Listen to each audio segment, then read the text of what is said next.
L'objectif de ce speech est d'essayer de donner quelques clés pour comprendre les interventions qui vont suivre. Non pas de comprendre la blockchain en 5 minutes, je pense que ça serait un petit peu ambitieux, mais néanmoins, je pense qu'il y a quand même 2-3 grandes idées qui vont revenir au cours des heures qui vont suivre. Et c'est ces 2-3 grandes idées que j'aimerais que vous ayez à l'esprit, peut-être pour avancer et suivre, disons, apprécier à leur juste mesure la qualité des interventions qui vont suivre.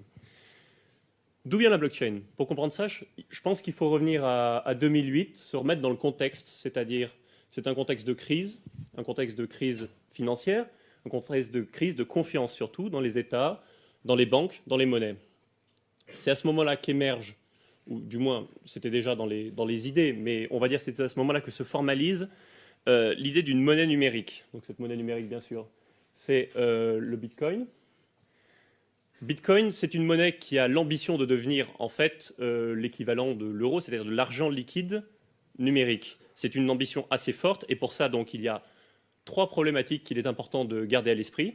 La première problématique, c'est que le Bitcoin veut que les échanges se fassent d'utilisateur à utilisateur.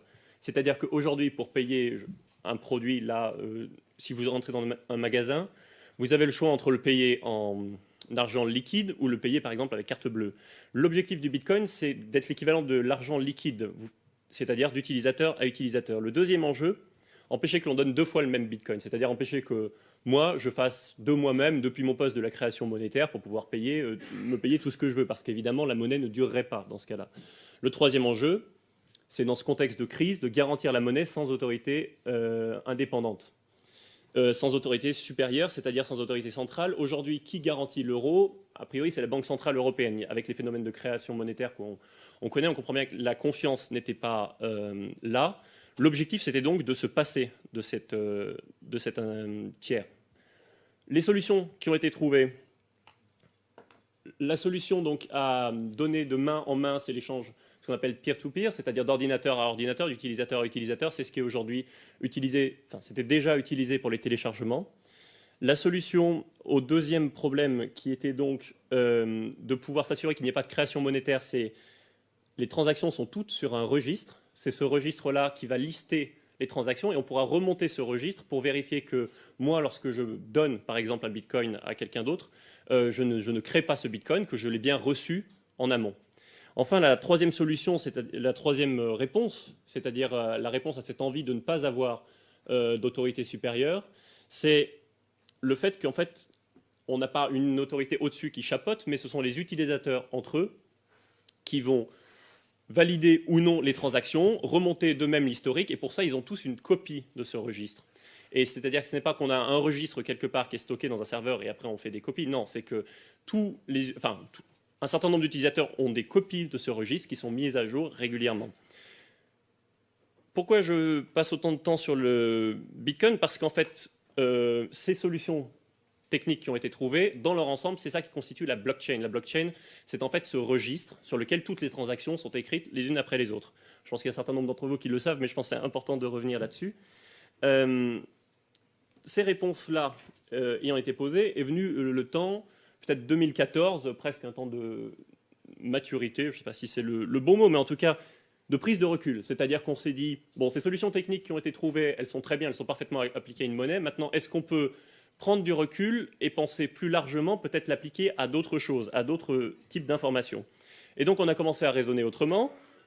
On a commencé à considérer cet échange peer-to-peer, finalement, c'est de la désintermédiation. Avant, il y avait un intermédiaire, maintenant, il n'y en a plus. Ce registre qui liste toutes les transactions, ça permet une traçabilité. Et enfin, cette conservation du registre par tous les utilisateurs et la vérification constante des transactions, ça, c'est ce qu'on appelle le consensus distribué. C'est-à-dire qu'on ne repose pas sur une autorité centrale qui va dire oui, non, un supérieur, quelque chose au-dessus, mais c'est l'ensemble des utilisateurs qui vont décider. Et le plus souvent, c'est un concept de la majorité l'emporte. Et c'est de cette majorité qui va émerger ce qu'on peut appeler la vérité sur le réseau. Désintermédiation, traçabilité et consensus distribué sont sans doute 3 éléments qu'il faut garder à l'esprit tout au long de cette conférence. Il y en a d'autres. Je pense que vous les découvrirez au fur et à mesure, mais ceux-là sont vraiment les exemples principaux. Je vais peut-être rapidement donner un exemple de transaction sur blockchain en prenant l'exemple, le use case le plus immédiat, donc le Bitcoin. Aujourd'hui, quand vous voulez payer en ligne, qu'est-ce qui se passe? c'est tout le contraire de ces 3 points. C'est-à-dire que vous avez un intermédiaire qui est la banque. L'intermédiaire qui est la banque va vérifier, en fait, historiquement, si vous, sur votre compte, vous avez suffisamment d'argent pour payer. Et enfin, le troisième, c'est que c'est la banque qui dit oui ou non, la transaction est validée, la transaction n'est pas validée. Qu'est-ce qui se passe maintenant si si je veux faire une transaction en Bitcoin? Je soumets cette transaction à un réseau, au réseau Bitcoin. Les utilisateurs remontent sur le registre pour vérifier que j'ai bien le droit, et ensuite du consensus émerge oui ou non la décision de valider la transaction, c'est-à-dire de l'inscrire à la suite du registre, c'est-à-dire de l'inscrire sur la blockchain. Une fois qu'il est inscrit sur la blockchain, normalement, il est ineffaçable. C'est-à-dire que la transaction a eu lieu, la transaction a été faite. Voilà, c'est un aperçu très rapide, mais je pensais vraiment que c'était important que vous gardiez en tête désintermédiation, traçabilité, consensus distribué, parce que en fait, ça a des conséquences immédiates qui expliquent l'intérêt de la blockchain pour un certain nombre d'applications, et qui expliquent aussi pourquoi est-ce qu'on va avoir un aussi large aperçu ce soir, et aussi peut-être pourquoi vous êtes aussi nombreux. Enfin, il y a des conséquences qui se tirent immédiatement. 1, désintermédiation, c'est-à-dire diminution des coûts, immédiatement. 2, traçabilité, c'est-à-dire preuve numérique d'existence, et ça Gilles en parlait tout à l'heure, et ça c'est extrêmement important, c'est une preuve relativement facile à faire avec un processus qui n'est pas compliqué.